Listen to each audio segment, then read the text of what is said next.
Hi friends, బాగున్నారా? నేను బాగున్నాను. ఇప్పుడు నేను చూపించేదండి ఫ్రూట్స్ మిక్సింగు. అవి 3 రకాల ఫ్రూట్స్. ఎందుకంటే పిల్లలు ఏ ఫ్రూట్స్ పెట్టినా నచ్చవు, తినరు, ఇబ్బంది పెడతా ఉంటారు. నేను ఇది పిల్లల కోసం.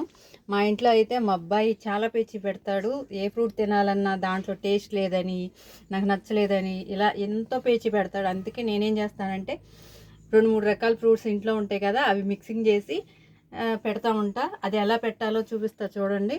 ఇవి యాపిల్ ముక్కలండి. దీంట్లో కొన్ని దానిమ్మ గింజలు ఒలుచుకు పెట్టుకున్నా, కొన్ని వేసుకున్నాం. అసలు ఎంత పేచి అంటే ఏ ఫ్రూట్ పెట్టినా ఇది నేను తిన్ను, నాకు నచ్చలేదు, దాంట్లో స్వీట్ లేదంటాడు. ఇంకా అది నాకు వద్దు, ఏదైనా పెట్టని అంటాడు. చాలా ఇబ్బంది పడుతూ ఉంటా. అందుకోసమే నేను ఇలా ట్రై చేసి పెడతా ఉంటా. ఏదో ఒక రకంగా తినిపించాలి వాళ్ళకి, మెయిన్గా అది నా లెక్క. అయితే ఇది పటిక బెల్లం షుగర్ పౌడర్ అండి. నేను చెప్తాను కదా, నేను అదే వాడతాను, షుగర్ వాడనని. అది లైట్గా కొంచెం జల్లామనుకోండి, దాంట్లో స్వీట్ వచ్చేస్తుంది. ఏ ఫ్రూట్స్ అయినా సరే ఈజీగా తినేస్తారు. కొంచెం లెమన్ పిండుదాం, నిమ్మకాయ అండి, ఇదిగో చూడండి.